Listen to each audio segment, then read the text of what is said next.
नमस्कार विद्यार्थी मित्रांनो, कंबाईन मेंटरमध्ये आपलं स्वागत आहे. सो यापूर्वी आपण 24, 23, 22 हे पेपर डिस्कस केलेले आहे. तर मित्रांनो, आजच्या लेक्चरमध्ये आपण 2021 मध्ये असणारे जे काही आपले सायन्सचे PYQ आहे त्यांचं स्पष्टीकरण पाहणार आहोत. तर इथे एक गोष्ट लक्षात घेण्यासारखी आहे. जर आपण 24, 23, 22 जर हे 3 वर्षांचे पेपर पाहिले आणि आपण जर आजचा म्हणजे 2021 चा पेपर पाहिला, तर मित्रांनो आपल्याला या ठिकाणी आयोगाचा माइंडसेट चेंज झालेला दिसतो. मग जर 23, 24, 22 मध्ये पाहिलं मित्रांनो आपण, तर त्या ठिकाणी जे विचारलेले प्रश्न आहे ते मोस्ट ऑफ आपल्याकडे असणाऱ्या कन्सेप्टच्या आधारे कन्सेप्टच्या बेसवरती आहेत. परंतु जर आपण 21 चा पेपर पाहिला तर इथे असणारे भरपूर प्रश्न हे त्या कन्सेप्टच्या ऍप्लिकेशन वरती अवलंबून आहे. मग ते ऍप्लिकेशन आपण आपल्या प्रेझेन्स ऑफ माइंडने सुद्धा डिसाईड करू शकतो किंवा आपण त्याचा आन्सर सोडवू शकतो. त्याचबरोबर आपल्याकडे असणारं जनरल अवेअरनेस आपण त्याला कशा प्रकारे वापरतोय याचाही वापर करून आपण या प्रश्नांना सोडवू शकतो. मग लक्षात घ्या मित्रांनो, याही ठिकाणी जसं आपण यापूर्वी जे 3 पेपर पाहिले त्या 3 पेपरमध्ये जे आपलं सायन्सचं ओरिएंटेशन होतं तेच ओरिएंटेशन आपण आजच्याही पेपरमध्ये घेणार आहोत. सो आपला पहिला क्वेश्चन काय आहे पहा. 0.025 इलेक्ट्रॉन व्होल्ट ऊर्जा असलेला न्यूट्रॉन म्हणजे. आता लक्षात घ्या मित्रांनो, इथे कंडिशन कुणाबद्दल विचारलेली आहे? न्यूट्रॉन बद्दल विचारलेली आहे. परंतु त्या न्यूट्रॉनचा त्यांनी ऊर्जा किती सांगितलेली आहे आपल्याला? 0.025 इलेक्ट्रॉन व्होल्ट. माझा लक्षात घ्या मित्रांनो, ज्यावेळेस आपण कोणत्याही न्यूट्रॉनचा विचार करतो, ऍक्च्युअली न्यूट्रॉन हा चार्ज लेस आहे, त्याच्यावरती कोणताही चार्ज नाही. आपल्याला माहित आहे की प्रोटॉनवरती प्लस चार्ज आहे, इलेक्ट्रॉनवरती आपल्याकडे मायनस चार्ज आहे आणि न्यूट्रॉन हा कसा आहे तर चार्ज लेस आहे. परंतु ह्या न्यूट्रॉनची ऊर्जा किती सांगितलेली आहे आपल्याला इथे? 0.025 इलेक्ट्रॉन व्होल्ट. मग लक्षात घ्या मित्रांनो, ज्यावेळेस आपण 0.025 इलेक्ट्रॉन व्होल्ट एवढी ऊर्जा पाहतो, ही ऊर्जा आपल्याला पाहायला मिळते आपल्याकडे असणाऱ्या औष्णिक न्यूट्रॉन मध्ये किंवा त्यांना आपण म्हणतो थर्मल न्यूट्रॉन. आता लक्षात घ्या बरं का मित्रांनो, पॉइंट एकदम बेसिक आहे. हा आपल्याकडे फॅक्टच्या आधारे सुद्धा हा प्रश्न सुटतो. मग जर आपल्याकडे एवढी ऊर्जा आपल्याला थर्मल न्यूट्रॉन मध्ये सापडत असेल तर याचं काम काय असतं? तर हे आपल्याकडे थर्मल इक्विलिब्रियम की ज्याला आपण औष्णिक समतोल म्हणतो. लक्षात घ्या की ज्याला आपण काय म्हणतो? औष्णिक समतोल म्हणतो. जर आपल्याला औष्णिक समतोल राखायचा असेल तर आपल्याला कुणाची गरज पडते मित्रांनो? थर्मल न्यूट्रॉनची, की ज्याची ऊर्जा किती आहे? जवळपास 0.025 इलेक्ट्रॉन व्होल्ट, की जे काय करतात ते कायनेटिक एनर्जीच्या कंपॅरेबल व्हॅल्यू पुटअप करतात. मात्र लक्षात घ्या मित्रांनो, आपल्या सगळ्यांना कायनेटिक एनर्जी म्हणजे गतीज ऊर्जा माहित आहे. जर आपण या ऊर्जेचा विचार केला म्हणजे कुणाचा? थर्मल न्यूट्रॉनचा किंवा औष्णिक न्यूट्रॉनचा, तर ही ऊर्जा आपल्याला कायनेटिक ऊर्जाला कंपेरेबल पाहायला मिळते.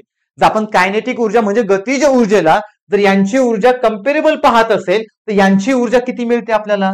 0.025 इलेक्ट्रॉन व्होल्ट. म्हणून प्रश्नाचं उत्तर काय असेल मित्रांनो? तो ऑप्शन नंबर 1 असेल. आता लक्षात घ्या, इथे आपल्याला जास्त काही थिअरॉटिकल डेटा पाहायला मिळत नाही. जो काही पाहायला मिळतो तो डेटा काय आहे मित्रांनो? तर फॅक्टच्या बेसवरती आहे. प्लस त्या फॅक्टचं आपण काय केलंय? ऍप्लिकेशन केलंय. मग ही जी व्हॅल्यू आहे किंवा जे थर्मल न्यूट्रॉन आहे ते नेहमी जर आपल्याला औष्णिक समतोल राखायचा असेल किंवा आपल्याकडे जे काही थर्मल इक्विलिब्रियम कंडिशन आहे जर ही बॅलन्स ठेवायची असेल तर आपण काय करतो रे? एवढ्या इलेक्ट्रॉन व्होल्ट ऊर्जेचा काय वापरतो? औष्णिक न्यूट्रॉन वापरतो. आता मित्रांनो लक्षात घ्या, ज्यावेळेस आपण थर्मल न्यूट्रॉन किंवा औष्णिक न्यूट्रॉन वापरतो याच्या जागी आपण स्लो न्यूट्रॉन सुद्धा वापरू शकतो. लक्षात घ्या की ज्याला आपण काय म्हणतो रे? मंद न्यूट्रॉन. परंतु याची ऊर्जा किती असते मित्रांनो? तर 1 इलेक्ट्रॉन व्होल्ट पेक्षा लेस असते. लक्षात घ्या, जर 1 इलेक्ट्रॉन व्होल्ट पेक्षा जर याची ऊर्जा कमी असेल अशा ठिकाणी आपण काय वापरतो? स्लो न्यूट्रॉन वापरतो किंवा मंद न्यूट्रॉन वापरतो. तोही आपण कशासाठी वापरणार? जर आपल्याला औष्णिक समतोल म्हणजेच आपल्याकडे असणारी थर्मल इक्विलिब्रियम कंडिशन बॅलन्स करायची असेल तर आपण या ठिकाणी हा वापरू शकतो. मग लक्षात घ्या, जरी आयोगाने प्रश्न आता आपल्याला औष्णिक न्यूट्रॉन बद्दल विचारला असेल, आयोग भविष्यात असंही विचारू शकतो की थर्मल न्यूट्रॉन म्हणजे औष्णिक न्यूट्रॉनला पर्याय म्हणून आपण कोणते न्यूट्रॉन वापरू शकतो किंवा कोणता स्लो न्यूट्रॉनची ज्याची कॅपॅसिटी 1 इलेक्ट्रॉन व्होल्ट पेक्षा कमी आहे, मग असा न्यूट्रॉन कोणता? तर उत्तर काय असणार आपल्याकडे मित्रांनो? मग अशा वेळेस स्लो न्यूट्रॉन. मग लक्षात घ्या, स्लो न्यूट्रॉन आणि थर्मल न्यूट्रॉन हे एकमेकांच्या बदल्यामध्ये वापरले जाऊ शकतात. फक्त यांची ऊर्जेची कॅपॅसिटी किती आहे? तर 0.025 आहे आणि यांची ऊर्जेची कॅपॅसिटी किती आहे तर 1 इलेक्ट्रॉन व्होल्ट आहे. जर ते एकमेकांच्या रेंजमध्ये आले तर आपण एकांच्या म्हणजे त्यांना एक्सचेंज करू शकतो की जेणेकरून ते काय करू शकतात तर आपल्याकडे औष्णिक समतोल राखू शकतात. सो मित्रांनो प्रश्नाचं उत्तर काय असणार आहे तर ऑप्शन नंबर 1 म्हणजेच थर्मल न्यूट्रॉन म्हणजेच औष्णिक न्यूट्रॉन. मग लक्षात घ्या प्रश्न कशाच्या आधारावरती आहे फॅक्टच्या आधारावरती आहे. त्या फॅक्टचा आपण इथे काय करतोय तर आपल्याकडे असणाऱ्या थर्मल प्लांट मध्ये आपण त्याचं ऍप्लिकेशन करतोय. सो पुढचा प्रश्न पहा काय विचारलंय. कमी तापमानाच्या वस्तूतून उच्च तापमानावरील वस्तूत उष्णता स्थानांतरणास काय म्हणतात किंवा त्यासाठी कशाची गरज असते. लक्षात घ्या मित्रांनो जर तुम्ही प्रश्न व्यवस्थित वाचला ना त्यांनी काय म्हटले पहा कमी तापमानाकडून म्हणजे एक वस्तू आहे त्या वस्तूचं तापमान कमी आहे. जर त्या वस्तूमधून ऊर्जा दुसरीकडे जाणार असेल म्हणजे दुसऱ्या वस्तूकडे जाणार असेल की ज्याचं तापमान ऑलरेडी जास्त आहे तर अशा ठिकाणी कशाची गरज पडणार आहे. मग मित्रांनो हा प्रश्न आहे ऍप्लिकेशन बेस. लक्षात घ्या बरं का रे हा प्रश्न काय आहे ऍप्लिकेशन बेस. तुम्हाला या ठिकाणी या प्रश्नाला सोडवण्यासाठी जी काही थेरी लागते जरी ती माहित नसेल तरी पण मित्रांनो तुम्ही या प्रश्नापर्यंत जाऊ शकता. मग लक्षात घ्या या प्रश्नापर्यंत जाण्यासाठी आपल्याला काय लागेल रे आपलं जनरल अवेअरनेस. आपण डेली लाईफ मध्ये ज्या गोष्टी ऑब्झर्व करतोय त्या ऑब्झर्वेशनच्या बेसिसवरती सुद्धा हा प्रश्न सुटतो. मग मित्रांनो काय सांगितलंय सिंपल आहे. समजा माझ्याकडे ही एक वस्तू आहे समजा माझ्याकडे ही दुसरी वस्तू आहे समजा हिला मी ए म्हणतो समजा हिला मी बी म्हणतो समजा यांचं तापमान कमी आहे यांचं तापमान जास्त आहे. जर कमी तापमानाकडून जास्त तापमानाकडे आपल्याकडे कोण जाणार असेल तर आपल्याकडे उष्णतेचं स्थानांतरण होणार असेल किंवा उष्णता आपल्याला ट्रान्सफर करायची असेल तर त्यासाठी आपल्याला काय लागेल असं विचारलंय. लक्षात घ्या हा झाला आपला प्रश्न मित्रांनो. हा काय झाला आपला प्रश्न म्हणजे ए वस्तूचं तापमान कमी आहे बी वस्तूचं तापमान जास्त आहे. सो कमी तापमानाकडून उष्णता कुणाकडे पाठवायची आहे जास्त तापमानाकडे पाठवायची आहे. तर यासाठी आपल्याला कशाची गरज आहे. आता मित्रांनो यासाठी तुम्हाला एक सिंपल लॉ माहित असायला पाहिजे. तुम्ही सगळ्यांनी थर्मोडायनामिक्सचा सेकंड लॉ ऐकला असेल. मग आपण थर्मोडायनामिक्सचा सेकंड लॉ पाहिला तर तो सेकंड लॉ काय सांगतो मित्रांनो की ज्यावेळेस आपल्याला उष्णतेचं वहन करायचं असतं हे नेहमी जास्त तापमानाकडून कमी तापमानाकडे होतं. लक्षात घ्या जो आपल्याकडे थर्मोडायनामिक्स लक्षात घ्या कोणता डायनामिक्स आहे आपल्याकडे थर्मोडायनामिक्सचा सेकंड लॉ. जर आपण यांचा सेकंड लॉ पाहिला म्हणजे दुसरा नियम पाहिला तर दुसरा नियम काय सांगतो मित्रांनो की जर आपल्याला उष्णतेचं कन्व्हर्जन करायचं असेल किंवा उष्णतेचं स्थानांतरण करायचं असेल तर ते जास्त तापमानाकडून कोणत्या तापमानाकडे होतं कमी तापमानाकडे होतं. परंतु जर प्रश्नाची डिमांड पाहिली तर ती याच्या उलटी आहे कारण आपल्या प्रश्नामध्ये असं विचारलेलं आहे. मग आपल्याला सिंपल माहित आहे मित्रांनो की जास्त तापमानाकडून जर ऊर्जेचं वहन किंवा उष्णतेचं वहन कमी तापमानाकडे होत असेल तर आपण त्याला कोणता नियम म्हणणार आहोत थर्मोडायनामिक्सचा सेकंड लॉ. परंतु प्रश्नामध्ये काय म्हटलंय कमी तापमानाकडून उच्च तापमानाकडे. मग सिंपल आहे मित्रांनो तुम्ही दररोज आंघोळ करताना पाणी गरम करता बरोबर. ज्यावेळेस तुम्ही पाणी गरम करता मित्रांनो त्यावेळेस ते पाणी सुरुवातीला थंड असतं बरोबर. जर पाणी सुरुवातीला थंड असेल तर त्याचं तापमान कसं आहे रे कमी आहे बरोबर. ज्यावेळेस तुम्ही त्या पाण्याला गरम करता त्यावेळेस त्याचं तापमान कसं आहे मित्रांनो जास्त आहे. म्हणजे तुम्ही त्या पाण्यामध्ये काय केलं कमी तापमानाकडून जास्त तापमानाकडे उष्णतेचं वहन केलं. पण यासाठी तुम्ही काय वापरलं एकतर तुम्ही ते पाणी गॅसवरती तापायला ठेवलं असेल किंवा एकतर तुम्ही त्या पाण्यामध्ये हीटर ठेवला असेल. मग ज्यावेळेस तुम्ही गॅस किंवा हीटरचा वापर करता म्हणजे तुम्ही बाह्य ऊर्जेचा वापर केला म्हणजेच तुम्ही एक्सटर्नल ऊर्जेचा वापर केला. आणि जर एक्सटर्नल ऊर्जेचा आपण वापर करत असेल तर आपण ह्या नियमाच्या विरुद्ध काम करतो. लक्षात घ्या मी काय म्हणतोय आपण ह्या नियमाचा बिकॉज हा नियम काय सांगतो उष्णतेचं वहन जास्त तापमानाकडून कमी तापमानाकडे. परंतु आपण एक्सटर्नल फोर्सचा किंवा एक्सटर्नल एनर्जीचा वापर करून या नियमाच्या उलट काम केलं म्हणजे कमी तापमानाकडून जास्त तापमानाकडे उष्णतेचं काय करतो तो वहन करतो. मग मित्रांनो मी तुम्हाला सुरुवातीलाच म्हटलं होतं हा प्रश्न जनरल अवेअरनेस वरती आहे आपल्या दररोजच्या ऑब्झर्वेशन वरती आहे. जर तुम्ही या प्रश्नाला आपल्या आंघोळीच्या पाण्यासोबत जर कम्पेअर केलं तर लगेच कळतं की जर आपल्याला कमी तापमानाकडून जास्त तापमानाकडे उष्णतेचं स्थानांतरण करायचं असेल तर आपल्याला बाह्य फोर्स एक्सटर्नल फोर्स किंवा एक्सटर्नल एनर्जीची गरज पडते. म्हणून इथे मित्रांनो उत्तर काय असणार आहे तर आपल्याकडे काही बाह्य कार्य करून ते आपण शक्य करू शकतो. अदरवाईज शक्य होणार नाही मित्रांनो. तुम्ही पाणी थंड घ्या आणि तुम्ही त्याला म्हणा गरम व्हा, तर ऑटोमॅटिक गरम होणार आहे का? ते शक्यच नाही. परंतु जर त्याला शक्य करायचं असेल तर तुम्हाला त्या ठिकाणी उष्णता घेऊन यावी लागेल आणि ती उष्णता घेऊन येण्यासाठी तुम्हाला काहीतरी एक्सटर्नल वर्क करावं लागेल, एक्सटर्नल एनर्जी द्यावी लागेल किंवा एक्सटर्नल फोर्स अप्लाय करावा लागेल, जेणेकरून आपल्याला कमी तापमानाकडून जास्त तापमानाकडे उष्णतेचं काय होतं तर स्थानांतरण होतं. मग मित्रांनो याचं बेस्ट एक्झाम्पल लक्षात घ्या. आपल्याकडे एसी आहे जो आपण एअर कंडिशनर वापरतो, बेस्ट एक्झाम्पल आहे. किंवा आपल्याकडे फ्रीज आहे, तो फ्रीज किंवा रेफ्रिजरेटर हे सुद्धा याचं बेस्ट एक्झाम्पल आहे. आणि मी तुम्हाला आता एक्झाम्पल कोणतं दिलं तर तापवण्याचं पाणी किंवा गरम पाणी, कारण ते आपल्याला फॅमिलियर आहे, आपण ते दररोज पाहतो. लक्षात घ्या प्रश्न खूप सोपा होता. प्रश्नाचं उत्तर काय असणार आहे? Option number 3. म्हणजे आपण एक्सटर्नल काहीतरी कार्य करणार आहोत, काहीतरी बाह्य कार्य करणार आहोत. या बाह्य कार्य म्हणजे बाह्य कार्य किंवा बाह्य वर्क याच्या बेसिसवरती आपण ही कंडिशन म्हणजे जी प्रश्नामधली कंडिशन आहे ती फुलफिल करू शकतो. मग लक्षात घ्या जर मित्रांनो आयोग असा प्रश्न विचारू शकतो तर आयोग याच्याबद्दल पण विचारू शकतो. सो या ठिकाणी तुम्हाला थर्मोडायनामिक्सचा नियम सुद्धा माहित असायला पाहिजे. मग थर्मोडायनामिक्सचा नियम काय सांगतो मित्रांनो? कोणता नियम तर दुसरा नियम. काय सांगतो दुसरा नियम थर्मोडायनामिक्सचा? जर उष्णतेचं वहन आपल्याला करायचं असेल तर हे आपण कसं करतो तर जास्त तापमानाकडून कमी तापमानाकडे करतो. आणि प्रश्न हा त्याच्या पूर्ण कसा आहे तर उलटा आहे, रिव्हर्स आहे. मग लक्षात घ्या या ठिकाणी तुम्हाला याच्यावरती सुद्धा पीवायक्यू येऊ शकतो किंवा यावरती सुद्धा प्रश्न तयार होऊ शकतो. तर तुम्हाला हा नियम सुद्धा मित्रांनो इथे माहित असायला हवा. तो आता पुढचा प्रश्न पहा काय म्हटलेला आहे. ध्वनीची कमीत कमी श्रवणीय वारंवारता म्हणजे काय? तर सिंपल आहे मित्रांनो. आता मी तुमच्याशी बोलतोय, तुम्हाला ऐकू येते बरोबर.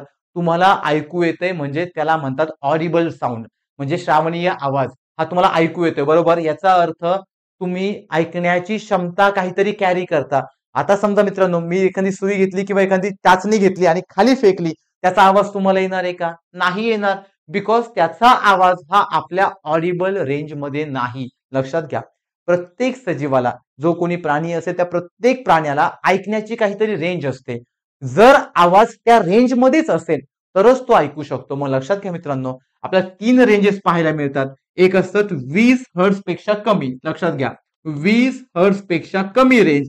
दुसरी रेंज आपल्याला पाहायला मिळते मित्रांनो 20 हर्ट्झ पासून जवळपास 20,000 हर्ट्झ.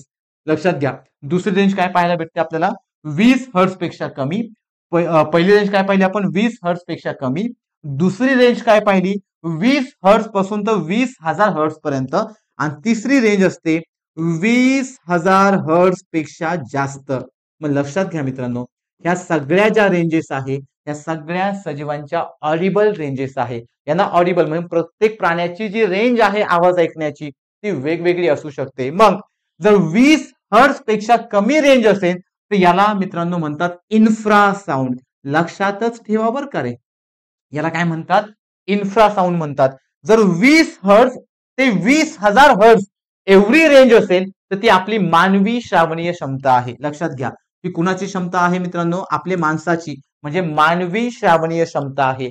जर आता मी तुमच्याशी बोलत असेल, जर तुम्हाला तो आवाज ऐकू येत असेल तर त्या आवाजाची वारंवारता याच्या बिटवीन आहे. लक्षात घ्या मित्रांनो याच्या बिटवीन आहे. आणि जर आपण आवाजाची फ्रिक्वेन्सी 20,000 हर्ट्झ पेक्षा जास्त करत असेल तर तो आवाज आपल्याला ऐकू येत नाही. परंतु काही प्राण्यांना तो आवाज ऐकू येतो की ज्यांची कॅपॅसिटी आपल्याला कशी पाहायला मिळते तो 20,000 हर्ट्झ पेक्षा जास्त. अशा प्राण्यांना मित्रांनो म्हणतात अल्ट्रासाउंड. लक्षात घ्या बरं का रे. आता आपण किती साऊंड पाहिले? 3. पहिला कोणता घेतला? इन्फ्रासाउंड. दुसरा कोणता घेतला आपण तर मानवाची ऑडिबल रेंज काय आहे. आणि तिसरा कोणता घेतला आपण? अल्ट्रासाउंड. तो तीनही व्हॅल्यू तुम्हाला इथे लक्षात ठेवायची आहे. आता या प्रश्नाकडे, प्रश्नामध्ये काय म्हटले पहा, ध्वनीची कमीत कमी श्रावणीय वारंवारता म्हणजे कमीत कमी विचारले मित्रांनो. हे प्रश्न माणसाच्या म्हणजे आपल्या रिगार्डिंग आहे. मग सिंपल आहे. मी तुम्हाला काय म्हटलं की आपली रेंज किती आहे मित्रांनो 20 हर्ट्झ पासून तर 20,000 हर्ट्झ पर्यंत. मग आपली क्षमता कमीत कमी किती असणार 20 हर्ट्झ. जास्तीत जास्त किती असणार 20,000 हर्ट्झ. परंतु प्रश्नामध्ये काय म्हटले कमीत कमी. मग कमीत कमी म्हणजे आपल्या बॉडीतली मिनिमम रेंज. लक्षात घ्या आपल्या बॉडीतली मिनिमम रेंज किती आहे 20 हर्ट्झ आहे. आणि ह्या मिनिमम रेंजलाच आपण काय म्हणतो रे तर आपली न्यूनतम कक्षा लक्षात घ्या किंवा न्यूनतम मर्यादा ही आपलं मिनिमम लिमिट आहे. सो आपल्या प्रश्नाचं उत्तर काय असणार मित्रांनो? Option number 2. आता प्रश्नामध्ये कमीत कमी श्रावणीय म्हटले म्हणून आपण इथे काय म्हटलं की ध्वनी श्रवणीची न्यूनतम मर्यादा मिनिमम लिमिट. परंतु प्रश्नामध्ये जर जास्तीत जास्त श्रावणीय म्हटलं असतं तर आपलं उत्तर कोणाकडे गेलं असतं मित्रांनो? 20,000 हर्ट्झ कडे गेलं असतं. मग अशा वेळेस आपलं उत्तर काय असतं? तर ध्वनी श्रवण क्षमतेची उच्चतम मर्यादा. लक्षात घ्या, प्रश्न जरी एक विचारलाय तरी पण आपल्याला त्याचं अनालिसिस करून त्याला वेगवेगळे आयाम देऊन वेगवेगळे अप्रोच डेव्हलप करून आयोग पुन्हा कसा प्रश्न विचारू शकतो त्याच्याही बद्दल आपल्याला डिस्कशन करायचं आहे. सो हा प्रश्न मित्रांनो यांच्याबद्दल आहे. आयोग पुढच्या वेळेस असंही विचारू शकतो की 20 हर्ट्झ पेक्षा कमी आवाज ऐकणाऱ्या प्राण्यांना काय म्हणतात? तर काय म्हणतात? इन्फ्रासाउंड अॅनिमल म्हणतात. आयोग असंही विचारू शकतो की ज्यांची श्रावणीय क्षमता किंवा श्रावणीय वारंवारतेची क्षमता 20,000 हर्ट्झ पेक्षा जास्त आहे त्यांना काय म्हणतात? सो त्यांना काय म्हणणार मित्रांनो आपण? अल्ट्रासाउंड. मग लक्षात घ्या, सो ह्या तीनही रेंजवरती भरपूर प्रकारचे प्रश्न तयार होऊ शकतात. ऑलरेडी आयोगाने विचारलेला PYQ आहे, प्लस आयोग याच्या थेअरीच्या आधारावरती भविष्यात पण प्रश्न विचारू शकतो. सो या तीनही गोष्टी आपल्याला एक्झाम साठी महत्वाच्याच आहेत. तुम्हाला हे लक्षातच ठेवायचं आहे. मग लक्षात घ्या मित्रांनो, हे पाठ करत नाही बसायचं. समजा तुम्ही रस्त्याने चाललात, तुम्हाला अचानक मोठा आवाज आला, तुम्ही समजून घ्या आवाज खूप लांबपर्यंत गेलाय, बरोबर. समजा तुम्हाला आवाज इतका मोठा आला की तो तुम्हाला ऐकण्याच्या पलीकडेच गेला, समजून घ्या त्या आवाजाची वारंवारता 20,000 हर्ट्झ पेक्षा जास्त आहे.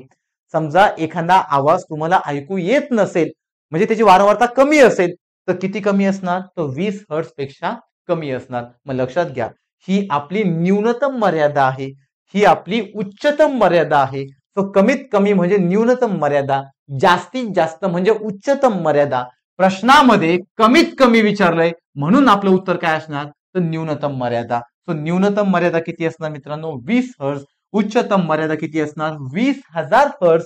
ही क्षमता कुणाची आहे? तर आपली मानवी श्रावणीय कॅपॅसिटी आहे की आपण किती ऑडिबल रेंज पर्यंत ऐकू शकतो. सो ही रेंज आपल्याला पाहायला मिळते. मग लक्षात घ्या, ही कन्सेप्ट तुम्हाला IMP आहे, इम्पॉर्टंट आहे, आपल्या आयोगासाठी तर महत्वाची आहेच, त्याचबरोबर आपल्या जनरल नॉलेज साठी सुद्धा ही थेअरी किंवा आपल्याकडे ही जी रेंज आहे हे आपल्याला माहित असायला हवी. सो मित्रांनो, या प्रश्नाचं उत्तर काय असेल? ऑप्शन नंबर 2 असेल.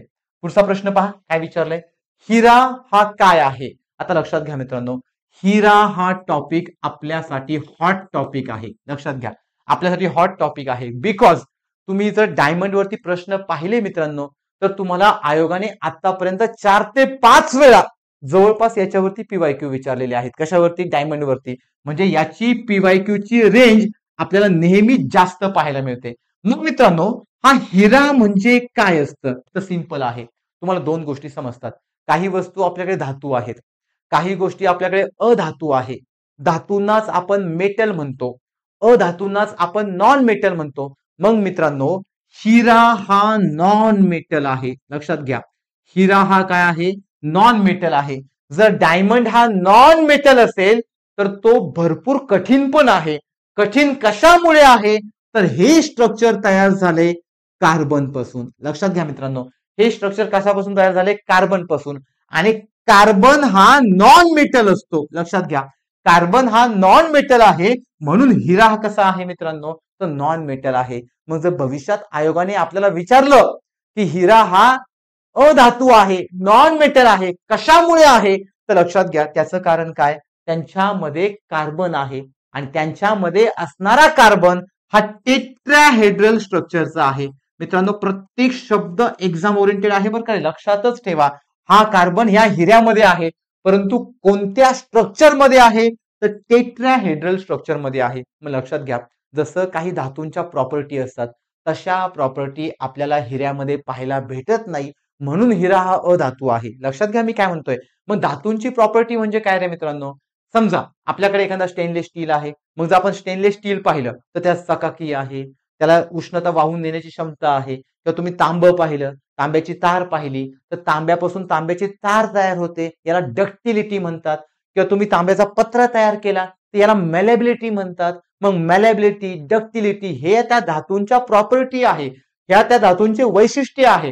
परंतु हे वैशिष्ट्य आपल्याला हिऱ्यामध्ये पाहायला भेटत नाही. मग लक्षात घ्या, तुम्ही कधी पाहिले का रे, हिऱ्याची तार तयार होते, हिऱ्याचा पत्रा तयार झाला. मग या प्रॉपर्टी जर हिऱ्यामध्ये नसेल तर हिरा झाला अधातू, आणि हा अधातू कुणामुळे झाला तर कार्बनमुळे. कारण कार्बन यांच्याकडे टेट्राहेड्रली स्ट्रक्चर मध्ये प्रेझेंट आहे, आणि हाच कार्बन या हिऱ्याला एकदम कठीण बनवतो.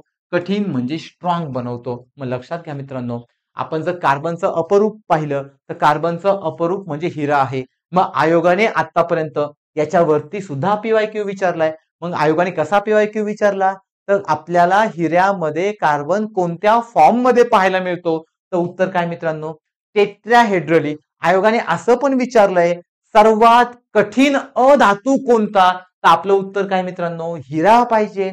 त्याचबरोबर जर हिऱ्याचा विचार केला तर हिऱ्यामध्ये कोणता बॉन्ड असतो, तर लक्षात घ्या मित्रांनो, आपल्याकडे दोन कंडिशन आहे, एक म्हणजे धातू, दुसरा म्हणजे अधातू. ज्यावेळेस धातूंची अभिक्रिया होते, धातूंची रिॲक्शन होते, त्यावेळेस मित्रांनो इलेक्ट्रॉनची देवाणघेवाण करतात. आता लक्षात घ्या बरं का रे, इलेक्ट्रॉनची देवाणघेवाण करतात याचा अर्थ तो केमिकल मॉलिक्यूल त्याचा अष्टक पूर्ण करत नाही, म्हणून तो इलेक्ट्रॉनची देवाणघेवाण करतो, कारण त्याला त्याचा अष्टक म्हणजे ऑक्टॅट कंडिशन पूर्ण करायची असते. लक्षात घ्या, कोणती कंडिशन पूर्ण करायची असते, ऑक्टॅट कंडिशन. परंतु जर आपण हिऱ्याचा विचार केला तर हिरा काय आहे मित्रांनो, नॉन मेटल आहे, अधातू आहे. तो इलेक्ट्रॉनची देवाणघेवाण न करता तो इलेक्ट्रॉनची भागीदारी करतो. लक्षात घ्या मित्रांनो, तो इलेक्ट्रॉनची काय करतो रे, भागीदारी करतो. आणि ज्यावेळेस एखादा अधातू की एक्झाम्पल हिरा हा इलेक्ट्रॉनची भागीदारी करत असतो, त्यावेळेस त्यांच्यामध्ये कोव्हॅलेंट बॉन्ड असतो. लक्षात ठेवायचं बरं का मित्रांनो, शब्द खूप महत्वाचा आहे. त्यावेळेस त्यांच्यामध्ये कोणता बॉन्ड असतो, कोव्हॅलेंट बॉन्ड. आणि हे जर आपण धातूंचं पाहिलं तर धातू इलेक्ट्रॉनची देवाणघेवाण करतात, भागीदारी करत नाही, कारण तिथे अभिक्रिया घडवून येते. आणि जर देवाणघेवाण करत असेल तर त्याला म्हणतात आयोनिक बॉन्ड. लक्षात घ्या, त्याला कोणता बॉन्ड म्हणतात मित्रांनो, आयोनिक बॉन्ड. मग तुम्ही सिंपल फॉर्म मध्ये काय लक्षात ठेवता, इलेक्ट्रॉनची देवाणघेवाण म्हणजे आयोनिक बॉन्ड. मग जर आयोगाने भविष्यात कधी पीवायक्यू विचारला की इलेक्ट्रॉनची देवाणघेवाण होताना धातूंमध्ये कोणता बॉन्ड किंवा कोणता बंध पाहायला मिळतो, तर आपलं उत्तर काय असणार मित्रांनो, आयोनिक बॉन्ड. लक्षात घ्या बरं का, चान्सेस आहे येण्याचे. हे का सांगतोय मी, कारण आयोगाने इथे हात घातलाय, मग आयोग इथे पण जाऊ शकतो, कारण ही आणि ही कन्सेप्ट एकमेकांना पॅरलल मध्ये पाहायला मिळते. सो दोनही पॉइंट आपल्या एक्झाम साठी नेहमी हॉटच असणार आहे. सो येण्याचे चान्सेस असू शकतात. मग लक्षात घ्या, जर आपण इलेक्ट्रॉनची देवाणघेवाण पाहिली तर आयोनिक बॉन्ड हे आपल्याला धातूंमध्ये पाहायला मिळतं. जर आपण इलेक्ट्रॉनची भागीदारी पाहिली तर कोव्हॅलेंट बॉन्ड हे आपण अधातूमध्ये पाहिलं. मग आपला अधातू कोण आहे मित्रांनो, हिरा आहे. म्हणून प्रश्नाचं उत्तर काय असणार आहे आपल्याकडे, तर आपल्याकडे असणारा कोव्हॅलेंट क्रिस्टल. लक्षात घ्या, कोव्हॅलेंट क्रिस्टल हा आपल्याकडे कोण आहे, तर डायमंड आहे. सो लक्षात घ्या, ही पूर्ण थेरी आपल्याला एक्झाम ओरिएंटेड आहे. आता मित्रांनो लक्षात घ्या, जर आपण बाकीचे पर्याय पाहिले ना ते का चुकीचे आहे, तर सिंपल आहे. पहिल्यामध्ये काय म्हटलं रे, धात्विक स्फटिक. धात्विक म्हणजे काय रे, मेटॅलिक, बरोबर. परंतु मी तुम्हाला सांगितलं की हिरा हा मेटल आहे का, नाही, तो नॉन मेटल आहे, म्हणून हा पर्याय काय मित्रांनो, चुकीचा.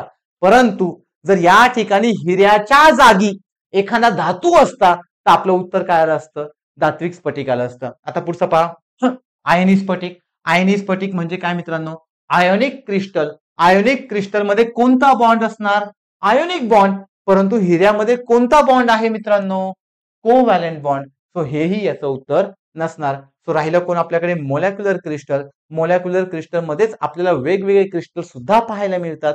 मग लक्षात घ्या मित्रांनो, सो राहिलेला ऑप्शन म्हणजे कोव्हॅलेंट क्रिस्टल हे या प्रश्नाचं काय झालं, तर प्रॉपर आन्सर झालं. आता लक्षात घ्या, जरी इथे मी मित्रांनो तुम्हाला प्रॉपर स्पष्टीकरण देत असेल तरी पण तुमचं पण एक काम आहे बरं का रे, तुम्ही सुद्धा याला वेगवेगळ्या अप्रोचचे अँगल द्या, जेणेकरून आपल्याला त्या पीवायक्यू ची रेंज समजते, त्यांची थेरी किती लांब पर्यंत पोहोचलेली आहे ते समजतं. त्याचा वापर करून पुन्हा नव्याने आयोग कसा विचारू शकतो त्याच्यानुसार आयोगाचा माइंडसेट पण समजतो, आणि आपल्याला प्रश्न येण्याचे चान्सेस जे आहेत ते कळायला मदत होते, जेणेकरून आपला अभ्यास प्रॉपर होतो. यासाठी मित्रांनो प्रश्नांचं अनालिसिस किंवा पीवायक्यूचं अनालिसिस करणं मस्टच आहे. सो पुढचा प्रश्न पहा, काय विचारलंय, कोणत्या मिश्र धातूचे उच्च सामर्थ्य ते वजन गुणोत्तर प्रामुख्याने विमान आणि ऑटोमोबाईल उद्योगांमध्ये वापर करण्याची शिफारस करतात. मित्रांनो, प्रश्न समजून घ्यावर का रे? खूप छान आहे. या प्रश्नाला गरजच नाही की तुम्हाला नॉलेज असावं, म्हणजे नॉलेज म्हणजे सायन्सचं नॉलेज असावं.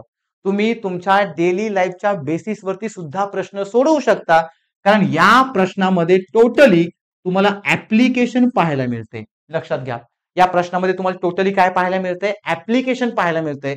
जर तुम्ही या प्रश्नाचं ऍप्लिकेशन व्यवस्थित पाहिलं तर काय विचारले पहा मित्रांनो, कोणत्या मिश्र धातूचे, मिश्र धातू म्हणजे आपण त्यांना काय म्हणतो रे?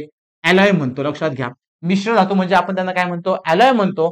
मग असा कोणता धातू आहे की ज्याचं उच्च सामर्थ्य, म्हणजे त्यांच्याकडे प्रॉपर्टी स्ट्रॉंग आहे, उच्च आहे, त्याचबरोबर त्यांचं वजन गुणोत्तर हे प्रामुख्याने विमान आणि ऑटोमोबाईल उद्योगांमध्ये वापर करण्याची शिफारस करतात.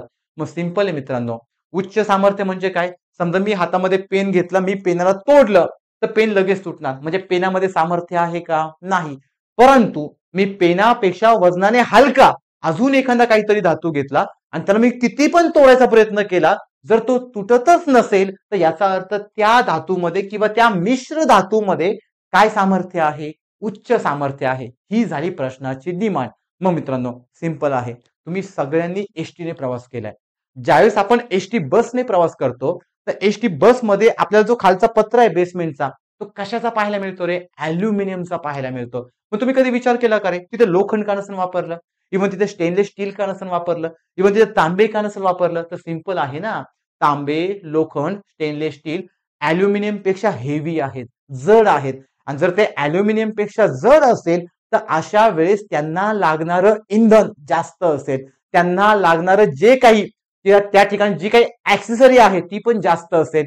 मग अशा वेळेस आपण जर तिथे हलका धातू वापरला की ज्याचं सामर्थ्य उच्च आहे, जो स्ट्रॉंग आहे, तो असा घटक म्हणजे मित्रांनो अल्युमिनियम.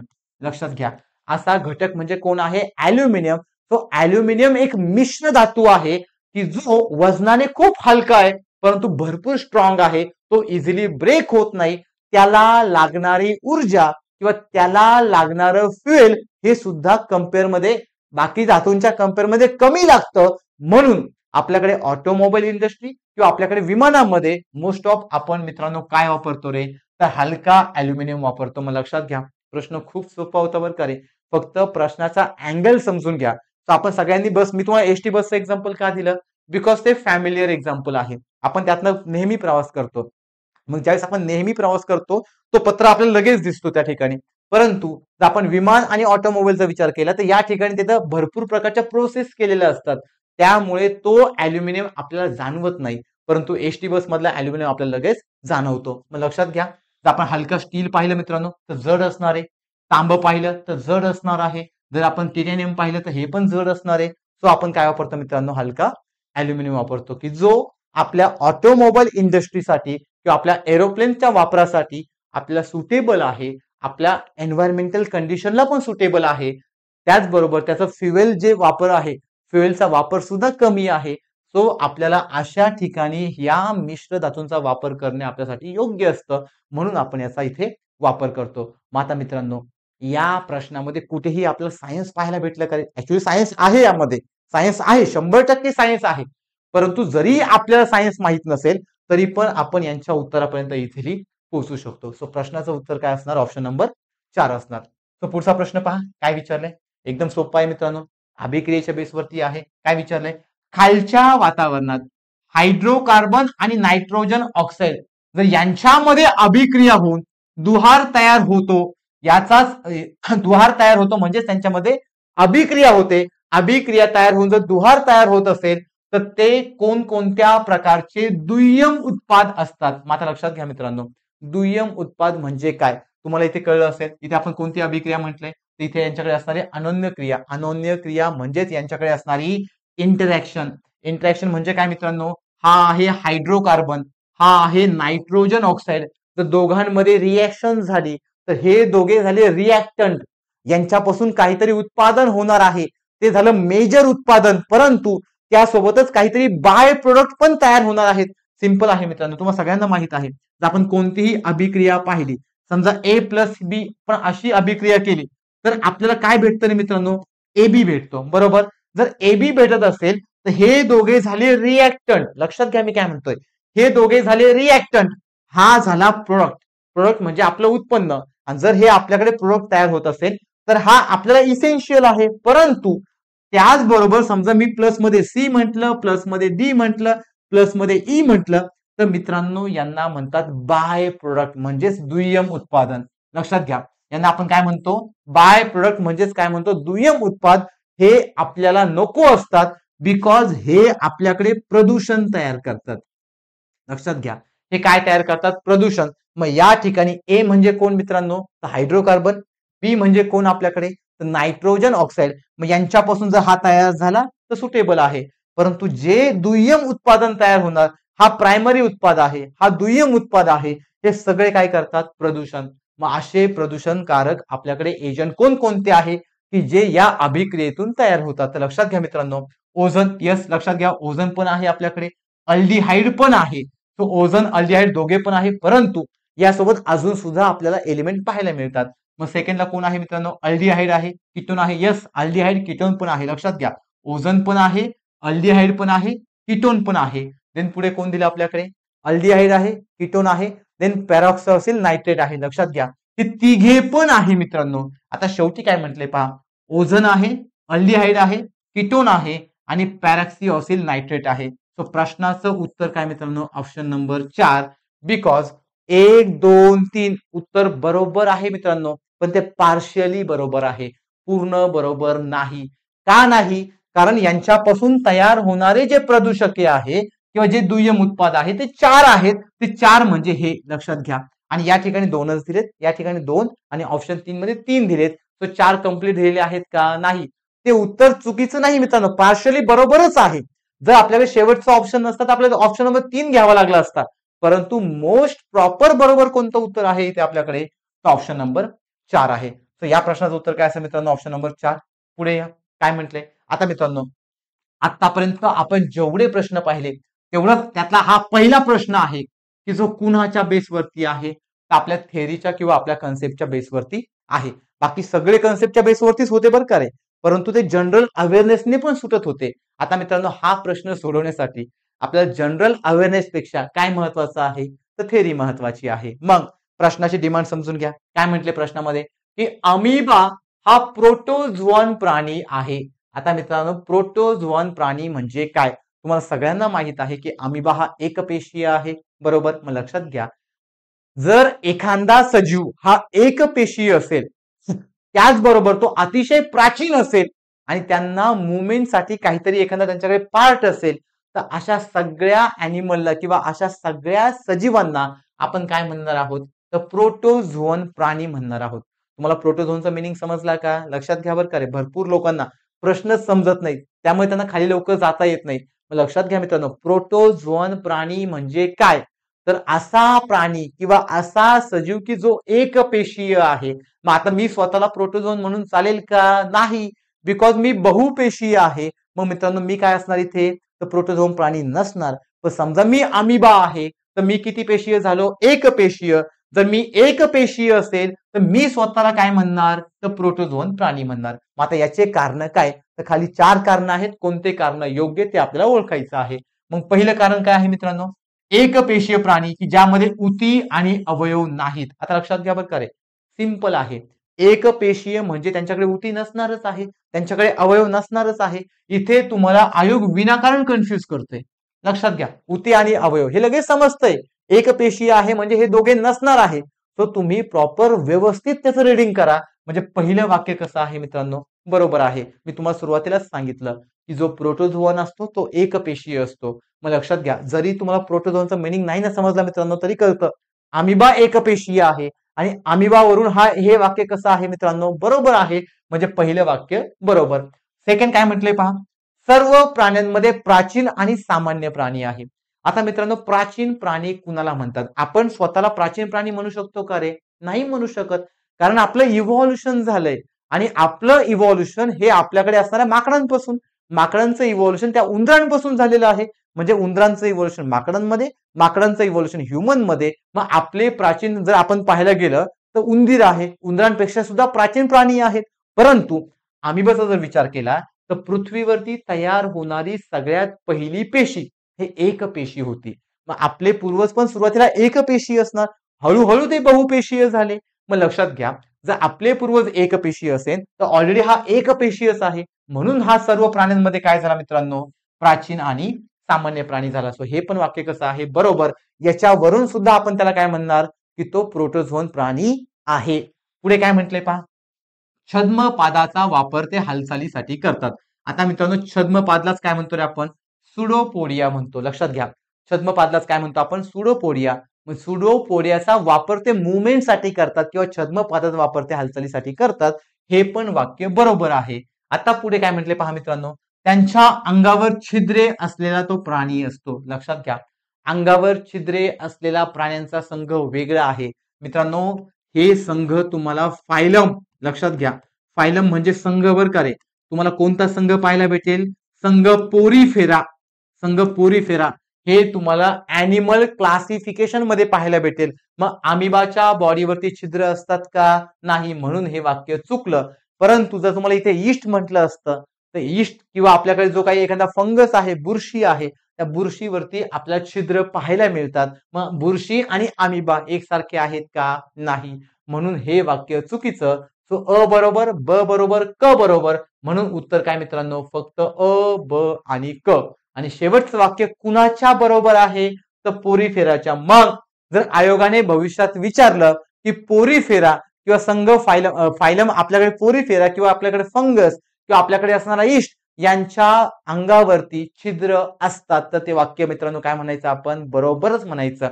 आणि जर पुन्हा विचारलं की अमिबाला छिद्र असतात, तर ते वाक्य काय झालं आपल्याकडे इथे चुकीचं झालं. मग लक्षात घ्या, हे वाक्य अमिबाला चुकीचं आहे, परंतु यांना कसं आहे मित्रांनो, बरोबर. पोरीफेरामध्ये कोण येणार, ईस्ट येणार, बुरशी येणार किंवा जे काही आपल्याकडे फंगस आहे ते सगळे आपल्याला या ठिकाणी इन्क्लूड झालेले पाहायला मिळतात. तो पुढचा प्रश्न पहा काय विचारलेला आहे, जोड्या लावा आहेत, सोप्या आहेत. खालीलपैकी कोणत्या जोड्या ह्या वन्य प्राण्यांची नावे आणि वैज्ञानिक नावे या संदर्भात बरोबर आहे. मग आपल्याला इकडे वन्य प्राण्यांची नावं आहे, त्यांची वैज्ञानिक नावं या बाजूला आहे, ते फक्त आपल्याला या ठिकाणी कम्पेअर करायचे आहेत. मग मित्रांनो, पहिला कोण आहे आपल्याकडे, आशियाई सिंह.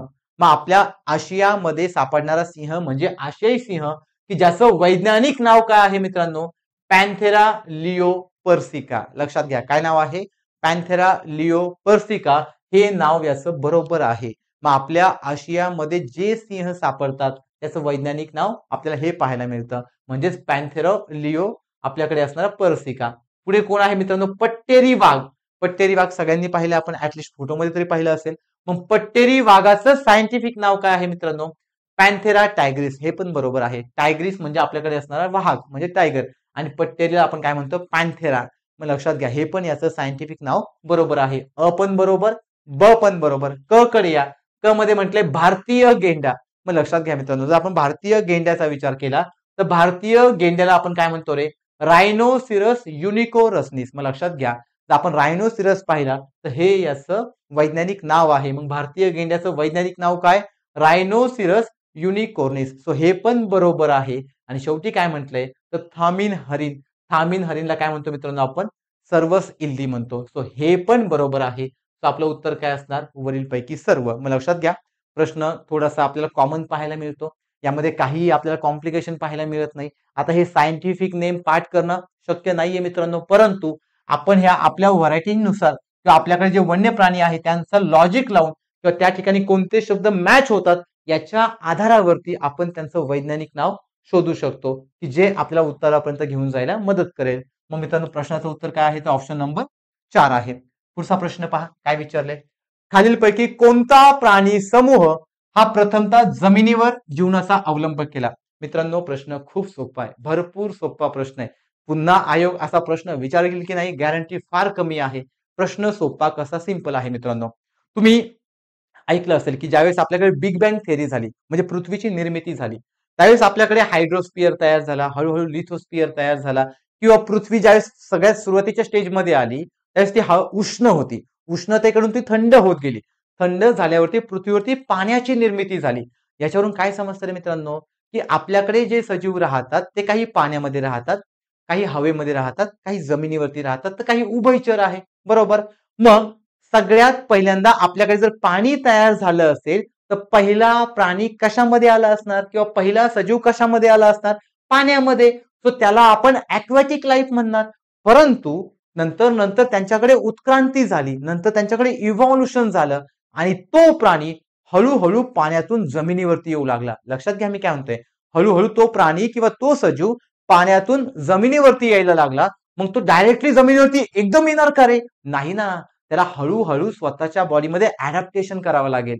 जर त्याला हळूहळू स्वतःच्या बॉडीमध्ये ऍडॅप्टेशन करायचं असेल तर तो काय करणार, काही दिवस पाण्यात, काही दिवस जमिनीवरती, पुन्हा काही दिवस पाण्यात, पुन्हा काही दिवस जमिनीवरती. मग अशा प्राण्यांना मित्रांनो आपण म्हणतो उभयचर. लक्षात घ्या, अशा प्राण्यांना काय म्हणतो, उभयचर, किंवा त्यांनाच आपण काय म्हणतो रे, ॲम्फिबियन. मग हळूहळू हे ॲम्फिबियन जमिनीवरती आल्यावरती ते पुन्हा स्वतःच्या बॉडीमध्ये बदल घडवून आणतात की त्यांनाच आपण ॲडॅप्टेशन म्हणतो आणि मग ते त्यांचं वास्तव्य हे जमिनीवरती करताना दिसतात. मग अशा प्राण्यांना आपण टेरेस्ट्रियल म्हणतो. लक्षात घ्या, काय म्हणतो अशा प्राण्यांना, टेरेस्ट्रियल. पुढे जाऊन त्यांच्यात अजून बदल होतात आणि त्यांचं कन्वर्जन पक्ष्यांमध्ये होतं की ज्याला आपण एव्ज म्हणतो. मग मित्रांनो ही झाली सजीवांची उत्क्रांती किंवा सजीवांचं इव्हॉल्युशन. मग लक्षात घ्या, सगळ्यात पहिला प्राणी कोणता आहे मित्रांनो आपल्याकडे, तर पाण्यातला. जर जमिनीवरती येणारा पहिला प्राणी म्हटलं तर कोणता असणार मित्रांनो, उभयचर. कारण तो लगेच एकदम जमिनीवरती नाही आला, तो काही दिवस पाण्यात, काही दिवस जमिनीवरती, म्हणजे त्याने त्याची लाईफ स्पॅन केलेली आहे जमिनीवरती पण पाण्यामध्ये पण. म्हणून आपलं या प्रश्नाचं उत्तर काय असणार मित्रांनो, उभयचर. सो आपलं उत्तर काय असणार, फक्त बी. आणि जर आपण सगळे प्राणी पाहिले मित्रांनो, सरपटणारे प्राणी, मग आता मला सांगा, सरपटणारा प्राणी म्हणजे मातीवरती सरपटतोय, मग तो डायरेक्टली पाण्यातनं मातीवरती आला का रे? अजिबात नाही. मग यासाठी मित्रांनो तुम्ही ह्या प्रश्नाला सोडवण्यासाठी तुम्ही याला भौगोलिक अँगल पण देऊ शकता. मग तुम्हाला भूगोलमध्ये बिग बँग थेरी माहित आहे की आपल्या पृथ्वीची निर्मिती कशी झाली, त्यामध्ये कशा प्रकारे आपल्याकडे हायड्रोस्फिअर, लिथोस्फिअर किंवा ॲटमॉस्फिअर तयार होत गेले. सो त्याचा वापर करून आपण हा प्रश्न सोडवू शकतो. मग लक्षात घ्या मित्रांनो, ज्यावेळेस आपण प्रश्नाचं प्रॉपर अनालिसिस करतो, प्रॉपर अनालिसिस केल्यावरती आपल्याला समजतं की प्रश्नाची डिमांड काय आहे, त्यावरून आपण त्याला वेगवेगळे आयाम देऊ शकतो. सो इथे तुम्ही या प्रश्नाला भूगोलचा सुद्धा आयाम देऊ शकता किंवा भूगोलचा सुद्धा अँगल तुम्ही देऊ शकता.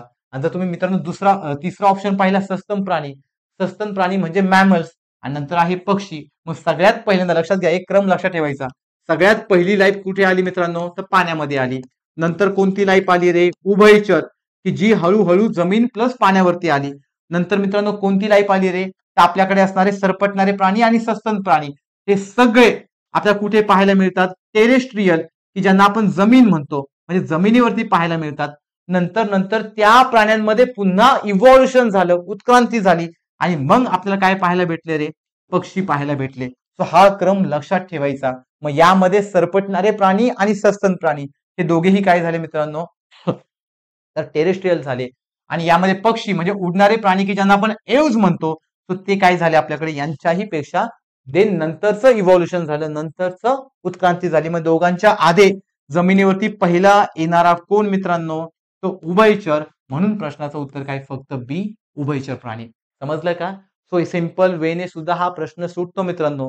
मी तुम्हाला सुरुवातीलाच म्हटलं होतं की 23, 24, 22चे पेपरचा अँगल वेगळा होता. त्या ठिकाणी आयोगाचा माइंडसेट वेगळा दिसतोय आणि या पेपरमध्ये आयोगाचा माइंडसेट आपल्याला थोडासा वेगळा पाहायला मिळतोय. सो पुढचा प्रश्न पहा, काय विचारलेला आहे. वनस्पतीची नैसर्गिक वर्गीकरणाची पद्धत कोणी शोधून काढली? मित्रांनो हॉट टॉपिक आहे बरं का रे. म्हणजे हा प्रश्न हॉट नाही, परंतु आयोग सायंटिस्ट वरती प्रश्न विचारतो. मग तुम्हाला शास्त्रज्ञ आणि त्यांनी लावलेले शोध हा टॉपिक तुमच्या एक्झाम साठी कसा असणार आहे, तो हॉट असणार आहे. तुम्हाला तो लक्षातच ठेवायचा आहे. इव्हन तुम्हाला ते पाठच करायचं आहे. लक्षात घ्या, जर आपण वनस्पतींचं नैसर्गिक वर्गीकरण पाहिलं मित्रांनो, की ज्याला आपण प्लांट क्लासिफिकेशन म्हणतो. मग प्लांट क्लासिफिकेशन म्हणजेच काय, ज्या काही आपल्याकडे बायोडायव्हर्सिटी मध्ये नंबर ऑफ प्लांट आहेत किंवा भरपूर वनस्पती आहेत, यांना आपण त्यांच्या कॅरेक्टरनुसार किंवा त्यांच्या प्रॉपर्टीज नुसार वेगवेगळ्या ग्रुपमध्ये डिव्हाइड केलेलं आहे. जर त्यांना आपण वेगवेगळ्या ग्रुपमध्ये डिव्हाइड केलेलं असेल मित्रांनो, तर वेगवेगळ्या ग्रुपमध्ये नैसर्गिक पद्धतीने डिव्हाइड करण्याची सगळ्यात पहिल्यांदा पद्धत सांगितली बेंथम आणि हुकर यांनी. तो प्रश्नाचं उत्तर काय झालं मित्रांनो, बेंथम आणि हुकर. जर आपण पहिला सायंटिस्ट पाहिला थिओफ्रास्ट, तर थिओफ्रास्ट लक्षात घ्या कुणाच्या रिगार्डिंग आहे, वनस्पतींच्याच रिगार्डिंग आहे. सो वनस्पती म्हणजेच आपण वनस्पतींचा अभ्यास कुठे करतो मित्रांनो, तर बॉटनीमध्ये करतो. कुठे करतो, तर बॉटनीमध्ये करतो. मग फादर ऑफ बॉटनी म्हणजे बॉटनीचे जनक म्हणून कुणाला ओळखतात, तर थिओफ्रास्टला ओळखतात. त्याच्यानंतर आहे कार्ल लिनियस. कार्ल लिनियसचं पद्धत काय मित्रांनो, याच्यावरती ऑलरेडी पीवायक्यू आहे बरं का रे. कार्ल लिनियस या शास्त्रज्ञावरती ऑलरेडी आयोगाने पीवायक्यू विचारलेला आहे. तर यांनी बायोनॉमियल नॉमेनक्लेचर, की ज्याला आपण म्हणतो ना नाव देण्याची पद्धत, जे काही शास्त्रीय नाव आहे किंवा जे काही आपल्याकडे द्विपद नाव देण्याची पद्धत किंवा द्विपद नामकरण पद्धत आहे, म्हणजेच त्याला काय म्हणतो मित्रांनो आपण, बायोनॉमियल नॉमेनक्लेचर. लक्षात घ्या, बायोनॉमियल नॉमेनक्लेचर ही सायंटिफिक नाव देण्याची पद्धत किंवा द्विपाद नामकरण पद्धत कोणी शोधून काढली, कार्ल लिनियस. आणि जर आपण G.M. स्मिथ पाहिला तर यांचा आपल्याला या ठिकाणी जास्त उपयोग झालेला दिसत नाही किंवा यांचं प्लांट सायन्सच्या रिगार्डिंग मोस्ट ऑफ कॉन्ट्रीब्युशन नाही. सो आपल्याला हे इथे एवढे महत्वाचे नाही. मग मित्रांनो लक्षात घ्या, पहिला स्टडी प्लॅनचाच आहे, दुसरे सायंटिस्ट स्टडी प्लॅनचाच आहे, प्लस त्या प्लॅनचं वर्गीकरण कोणी दिलंय, बेंथम आणि हुकर. यांच्यावरती आतापर्यंत आयोगाने जवळपास 3 ते 4 वेळा पीवायक्यू विचारलाय. मग लक्षात ठेवायचं, तुम्ही रस्त्याने चाललाय, तुम्हाला कळतं हे प्लांट वेगळं ते प्लांट वेगळं, लगेच इमॅजिन करायचं अरे प्लांटचं वर्गीकरण कोणी सांगितलं, लगेच इमॅजिन करायचं बेंथम आणि हुकर. आता आपण त्यांचा स्टडी करतोय, मग स्टडी कशामध्ये येणार, बॉटनीमध्ये. मग याचे फादर कोण, तर लगेच थिओफ्रास्ट. मग जर प्रत्येक प्लांट आपण पाहत असेल तर प्रत्येक प्लांटला काहीतरी सायंटिफिक नाव आहे. सायंटिफिक नाव कशा पद्धतीने आलं, तर बायोनॉमियल नॉमेनक्लेचर. आणि ते कोणी दिलं, मग कार्ल लिनियस. याला म्हणतात मित्रांनो लिंकिंग स्टडी. लक्षात घ्या, याला म्हणतात लिंकिंग स्टडी. जरी आपण एकच पर्याय पाहिला तरी यांचं नातं किंवा यांचं रिलेशन आपण या दोघांमध्ये लावलं तर तिघांचा स्टडी प्लॅनच्या रिगार्डिंग आहे. सो आपल्याला असा स्टडी करता आला म्हणजे मित्रांनो आपण सक्सेसफुल आहोत. लक्षात घ्या, बिकॉज आयोग याच्यावरती पण प्रश्न विचारू शकतो. फक्त हेच आपल्याला समजणं महत्वाचं नाही, बाकीचे पर्याय पण समजणं आपल्याला महत्वाचं आहे. सो प्रश्नाचं उत्तर काय असणार, ऑप्शन नंबर 2 असणार. पुढे या, पुढचा प्रश्न काय विचारले पहा, फॅक्ट आहे, सिंगल लाईन प्रश्न आहे मित्रांनो, सोपा आहे. खालीलपैकी कोणता कारक जीव गव्हावरील तांबेरा रोगासाठी कारणीभूत आहे. लक्षात घ्या मित्रांनो, गव्हावरती पडणारा आजार हा ट्रिटिकाय फॅमिलीमुळे होतो किंवा ट्रिटिकायसी फॅमिलीमुळे होतो.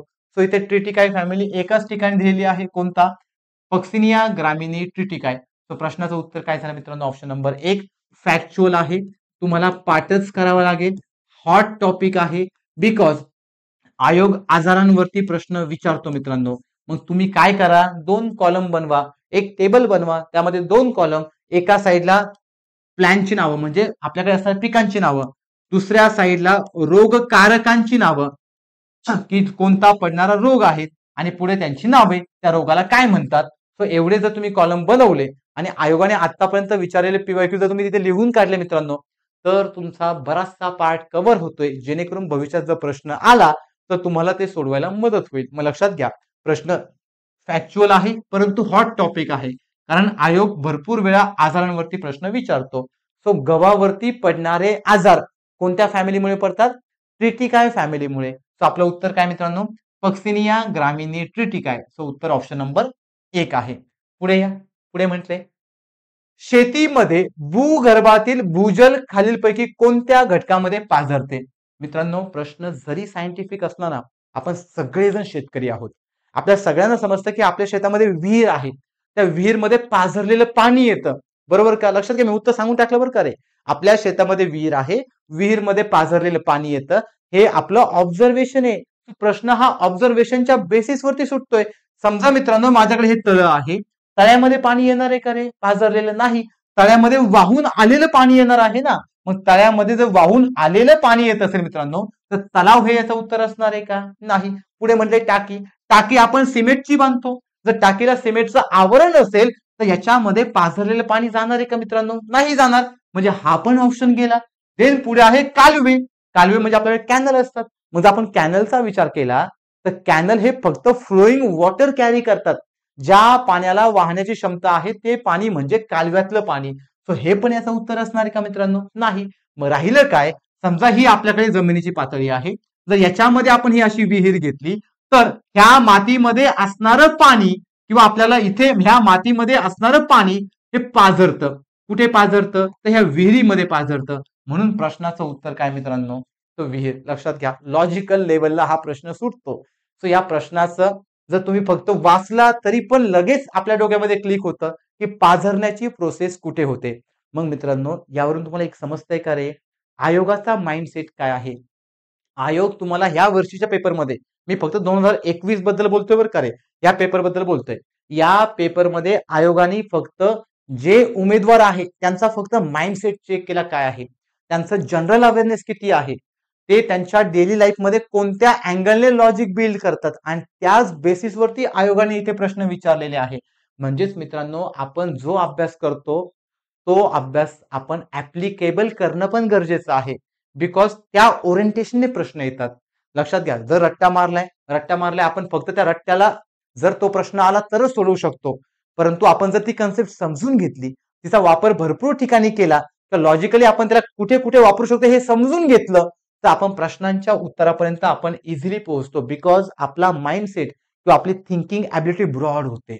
आणि जर आपण रट्टा मारला तर थिंकिंग ॲबिलिटी नॅरो होते. आणि नॅरो थिंकिंग ॲबिलिटी मध्ये आपण उत्तरापर्यंत पोहोचू शकत नाही मित्रांनो. आपल्याला जर ब्रॉड माइंडने आपण गेलो तर आपल्याला असे प्रश्न किंवा आतापर्यंत जे आलेले प्रश्न आहे ते सोडवायला मदत होते. सो आता पुढचा प्रश्न पहा काय विचारलंय. या प्रश्नाचं उत्तर काय मित्रांनो? विहीर आहे. पुढचा प्रश्न पहा, विचारलंय खालीलपैकी कोणते कोलेस्ट्रॉल हे चांगले कोलेस्ट्रॉल म्हणून ओळखले जाते. मग मित्रांनो, आपल्या बॉडीमध्ये कोलेस्ट्रॉल असतं. मग लक्षात घ्या, काही कोलेस्ट्रॉल चांगलं असतं की ज्यांना आपण गुड कोलेस्ट्रॉल म्हणतो. काही कोलेस्ट्रॉल बॅड आहे की ज्यांना आपण खराब चरबी म्हणतो, की जी आपल्या बॉडीसाठी धोकादायक आहे. मग लक्षात घ्या, आपल्या बॉडीमध्ये असणारी चरबी म्हणजे मित्रांनो लिपोप्रोटीन. शब्द लक्षात ठेवायचा बरं का रे. आपल्याकडे जी चरबी आहे, चरबी तुम्हाला सगळ्यांना समजतं. मग आपल्या बॉडीमध्ये जी चरबी आहे की जिला आपण कोलेस्ट्रॉल म्हणतो, कोलेस्ट्रॉल म्हणजे दोघांचा बंध असतो मित्रांनो. कुणाचा? लिपो आणि प्रोटीन. लिपो म्हणजे मित्रांनो लिपिड. लक्षात घ्या, लिपो म्हणजे लिपिड, की ज्याला मराठीमध्ये मेद म्हणतात. मराठीमध्ये काय म्हणतात? मेद. आणि प्रोटीनला मराठीमध्ये काय म्हणतो आपण? प्रथिने. मग मेद आणि प्रथिने यांचा जो बंध आहे किंवा यांचा जो बॉन्ड आहे या बॉन्डला काय म्हणतो रे आपण? लिपोप्रोटीन. समजलं तुम्हाला लिपोप्रोटीन काय आहे? मग लिपोप्रोटीन पासून आपल्याकडे चरबी तयार होते. मात्र लक्षात घ्या, जर आपल्याकडे लिपोप्रोटीनची घनता असेल, घनतेला आपण काय म्हणतो मित्रांनो? डेन्सिटी म्हणतो. लक्षात घ्या, घनतेला आपण काय म्हणतो? डेन्सिटी. जर आपल्याकडे लिपोप्रोटीनची डेन्सिटी असेल, जर ती डेन्सिटी जास्त असेल, जास्तला आपण काय म्हणणार आहे? हाय. तर ते आपल्यासाठी गुड कोलेस्ट्रॉल असतं. लक्षात घ्या मित्रांनो, मी काय म्हणतोय, जर आपल्याकडे लिपोप्रोटीनची डेन्सिटी जास्त असेल, लक्षात घ्या, लिपोप्रोटीन म्हणजे मेद आणि प्रथिने, जर यांची घनता जास्त असेल तर ते आपल्या बॉडीसाठी कसं आहे? चांगलं आहे. जर यांची घनता कमी असेल, लो असेल, तर आपल्या बॉडीसाठी ते कसं आहे मित्रांनो? घातक आहे. मग या पहिल्या ऑप्शन कडे काय म्हटले पहा, LDL. एल म्हणजे काय मित्रांनो? लो. डी म्हणजे काय? डेन्सिटी. एल म्हणजे काय? लिपोप्रोटीन. म्हणजेच लो डेन्सिटी लिपोप्रोटीन. हे कसं आहे? लो म्हटलं की कसं आहे? घातक. हे घातक आहे. प्रश्नामध्ये काय विचारले मित्रांनो? चांगले. तो ऑप्शन कट झाला. पुन्हा या व्हेरी LDL. आता व्ही म्हणजे मित्रांनो व्हेरी, एल म्हणजे काय? पुन्हा लो, डी म्हणजे काय? डेन्सिटी, एल म्हणजे काय? लिपोप्रोटीन. म्हणजे हा जो LDL आहे याचंच प्रमाण त्यांनी काय केलं? व्हेरी मध्ये केलं. म्हणजेच काय झालं? ते व्हेरी लो डेन्सिटी लिपोप्रोटीन. लक्षात घ्या मित्रांनो, काय झालं? Very density low lipoprotein. मग आपल्याला लो डेन्सिटी लिपोप्रोटीन हाच धोकादायक होता. जर तो व्हेरी लो केला मित्रांनो तर तो अजून धोकादायक होईल. म्हणजे हा पण उत्तर आपलं, म्हणजे हे पण चांगले कोलेस्ट्रॉल नाही, हे पण काय आहे? One of the bad cholesterol, खराब कोलेस्ट्रॉल आहे. आणि ऑप्शन नंबर 3 मध्ये काय म्हटलंय? LDL आणि व्हेरी VLDL म्हणजे very low density lipoprotein. LDL म्हणजे काय? Low density lipoprotein. सो दोन्ही पण आपल्या बॉडीसाठी घातक. मग लक्षात घ्या मित्रांनो, जर आपल्या बॉडीमध्ये या प्रकारची चरबी असेल ना तर ती अतिशय घातक. जर तुमच्याकडे LDL आहे तर तुम्ही घातक रेंजमध्ये आहातच, परंतु जर तुमच्याकडे VLDL आहे म्हणजे जे LDL आहे ते अजून जास्त प्रमाणात आहे तर तुम्ही अतिघातक रेंजमध्ये आहात. लक्षात घ्या, आपण कोणत्या रेंजमध्ये आहोत? अतिघातक रेंजमध्ये. मग आपल्याकडे चांगलं कोलेस्ट्रॉल म्हणून कुणाला ओळखतात मित्रांनो? तर एचडीएल म्हणजे हाय डेन्सिटी लिपोप्रोटीन. सो प्रश्न सोपा आहे, समजून घ्या. प्रश्नाचं उत्तर काय असणार? Option number 4, high density lipoprotein म्हणजे HDL cholesterol. It is also called as good cholesterol, चांगली चरबी म्हणून आपण त्याला ओळखतो. सो पुढे या, काय विचारले पहा. जेव्हा किडनीमध्ये ट्युब्युलर पुनर्शोषण अयशस्वी होते तेव्हा भरपूर लघवी लागते, या रोगाला काय म्हणतात? सिंपल आहे मित्रांनो, आपल्या सगळ्यांना माहित आहे की आपल्याला लघवी म्हणजे हे आपल्याकडे एक उत्सर्जन आहे, बरोबर, की जे आपल्या एक्सक्रिएटरी सिस्टीम मध्ये तयार होतं. मग जर आपल्याला लघवीला लागत असेल ती कशी लागते रे? तर आपल्याकडे मित्रांनो उत्सर्जन संस्था असते. लक्षात घ्या, उत्सर्जन संस्था म्हणजे अशी आपल्याला किडनी पाहायला मिळते. त्याचबरोबर या ठिकाणी आपल्याला काय पाहायला भेटतं रे? युरिनरी ब्लॅडर, आणि इथे आपला युरिथ्रा असतो. मग लक्षात घ्या, ही झाली आपली मानवी उत्सर्जन संस्था. ही काय झाली मित्रांनो? मानवी उत्सर्जन संस्था. या ठिकाणी आपलं पूर्ण फिल्ट्रेशन होतं. मग जर या किडनीमध्ये ब्लड आणि वॉटर आलं तर ते फिल्टर करण्याचं काम करतं. मग मित्रांनो हे कोण आहे? आपल्याकडे किडनी आहे, बरोबर, की जी फिल्ट्रेशनचं काम करेन. हे कोण आहे? आपल्याकडे युरिटर आहे, की जे इथे युरिन तयार होईल. युरिन म्हणजे मूत्र, ते मूत्र वाहून नेण्याचं काम ही मूत्रवाहिनी करते, की ज्याला युरिटर म्हणतं. ते युरिन किंवा ते मूत्र इथे साठवलं जातं, याला मित्रांनो युरिनरी ब्लॅडर म्हणतात. लक्षात घ्या, याला काय म्हणणार आहोत आपण?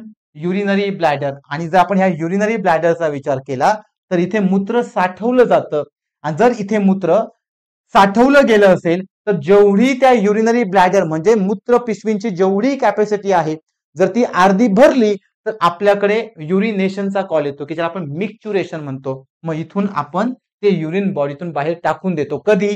जर हे अर्ध भरलं तर. कारण हा मेसेज वरती कुणाकडे जातो मित्रांनो? ब्रेनकडे. आणि ब्रेन त्या ठिकाणी व्हॉलंटरी ऍक्शनने आपल्याला मेसेज पाठवतो की गो टू वॉशरूम. मग आपण वॉशरूमला जाऊन ते युरिन काय करतो? बाहेर फेकतो. ही झाली आपली उत्सर्जन संस्था.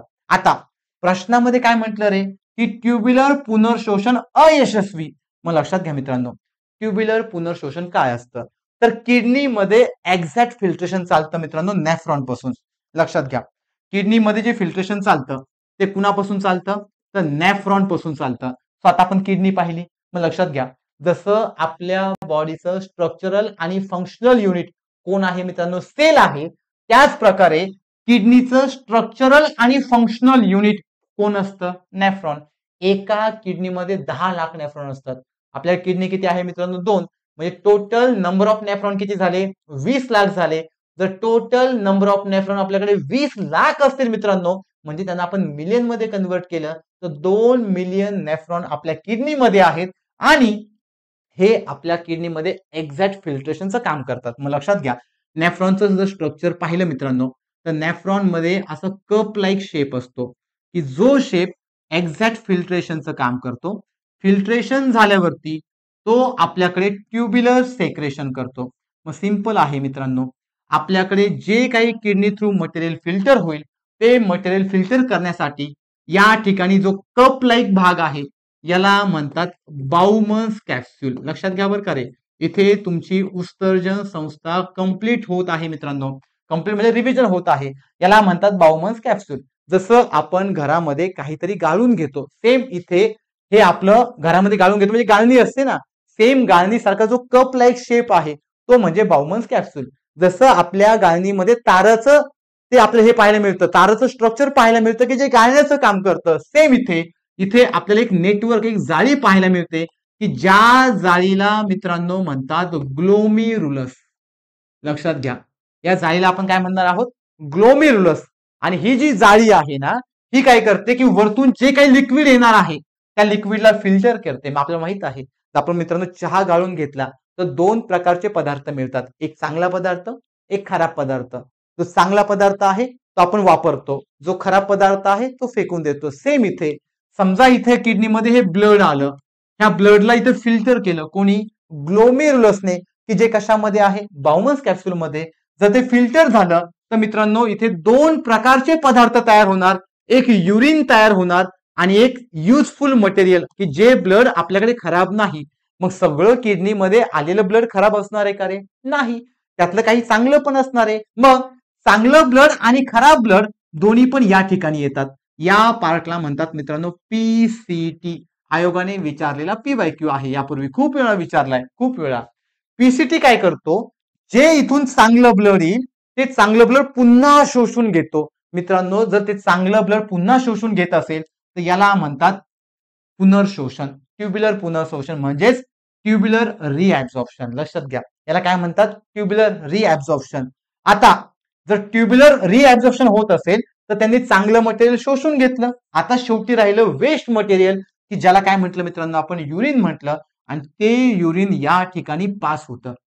आलं लक्षात.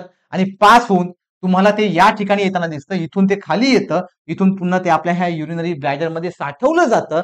आणि ह्या युरिथ्रा थ्रू, लक्षात घ्या, हा जो आपला युरिथ्रा आहे त्या युरिथ्रा थ्रू ते बॉडीतून बाहेर आपण काय करतो, तो फेकून देण्याचं काम करतो. याला म्हणतात उत्सर्जन संस्था. परंतु मित्रांनो, प्रश्नामध्ये काय म्हटलंय, ट्युब्युलर पुनर्शोषण अयशस्वी.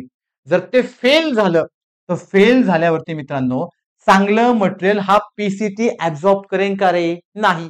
पीसीटी म्हणजे काय, त्याचा फुल फॉर्म पण लक्षात ठेवा. पीसीटीला म्हणतात प्रॉक्सिमल कॉन्व्होल्युटेड ट्यूब. लक्षात घ्या मित्रांनो, इंग्लिश मध्येच लक्षात ठेवा बरं का रे, मराठीकडे जाऊच नका ह्या पर्यायासाठी. पीसीटी याचा शॉर्ट फॉर्म काय झाला, पीसीटी. सो पीसीटी आयोग तुम्हाला असंच विचारतो, पीसीटी. तो हाच शब्द लक्षात ठेवा. जर लक्षात राहिलं तर तो ठेवा, कोणता, प्रॉक्सिमल कॉन्व्होल्युटेड ट्यूबिल.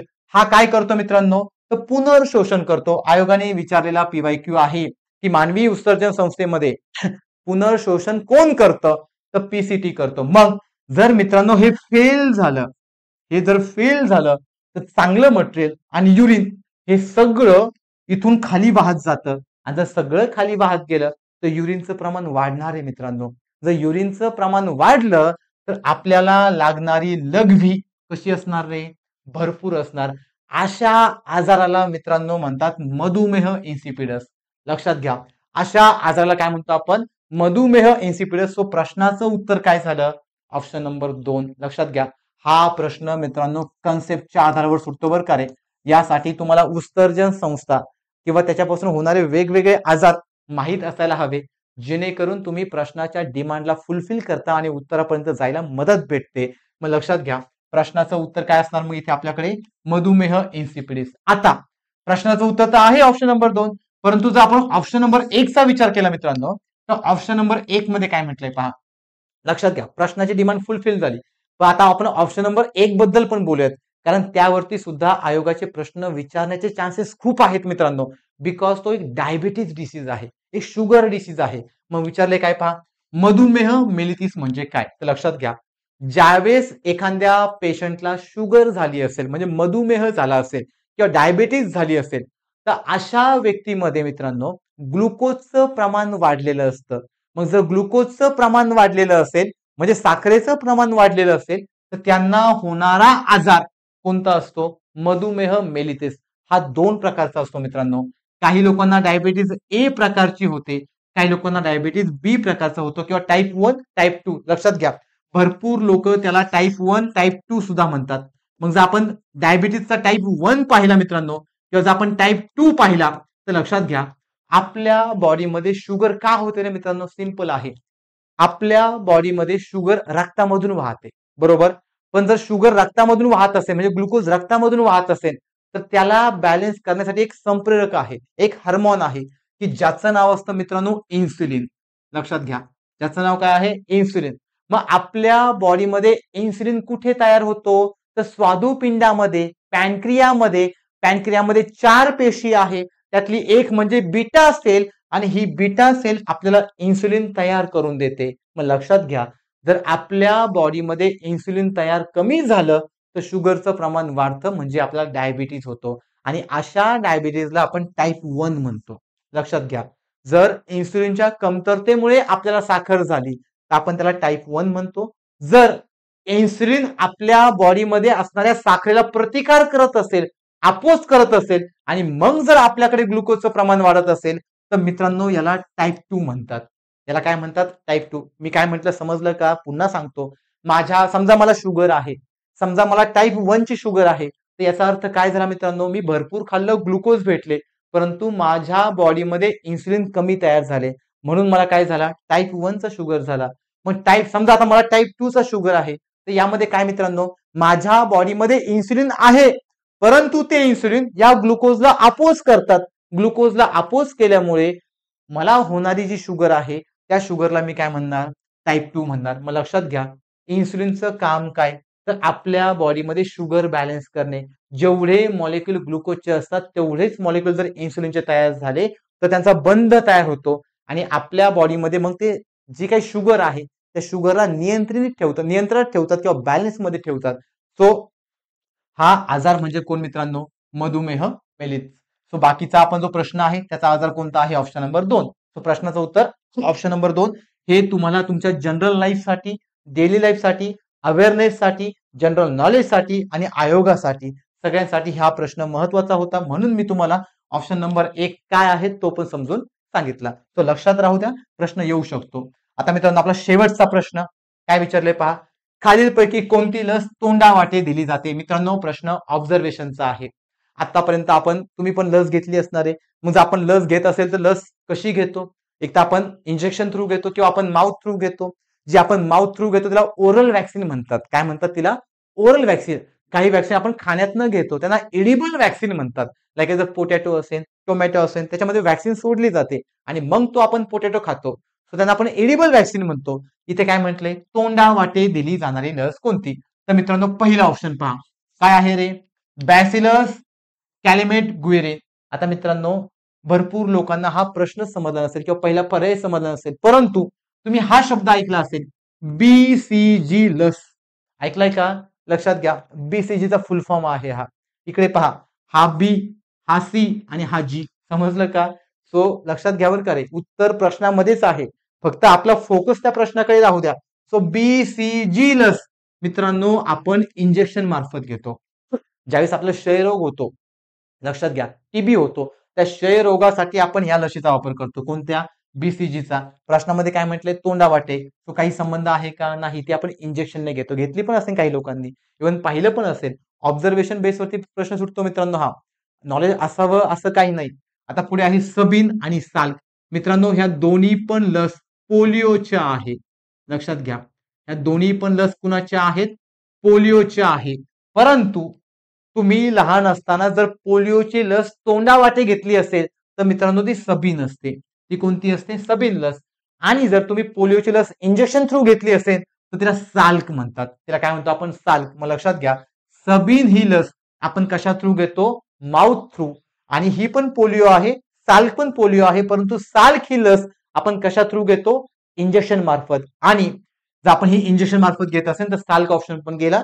शेवटचा ऑप्शन आहे गालगुंड, गोवर, रुबेला. या वॅक्सिन पण किंवा या लसी पण मित्रांनो आपण कशा घेतो, तर आपल्याकडे असणाऱ्या इंजेक्शन मार्फत. मग लक्षात घ्या, ऑप्शन नंबर 1, 3, 4 या सर्व लशी आपण कशा घेतो मित्रांनो, आपल्याकडे इंजेक्शन मार्फत घेतो.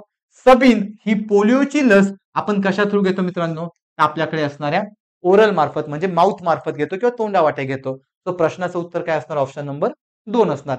जरी हे प्रश्नाचं उत्तर ऑप्शन नंबर 2 असेल, भविष्यात आयोग तुम्हाला तोंडावाटे देणाऱ्या लसीचा ऑप्शन देतील आणि एक ऑप्शन इंजेक्शनचा देईल आणि मग विचारेल की यातील कोणती लस आहे की जी आपण इंजेक्शन मार्फत घेतो. मग तुम्हाला हे त्यावेळेस हे 3 पर्याय महत्वाचे राहतील. सो हे तुम्हाला इथे लक्षात ठेवणं गरजेचं आहे.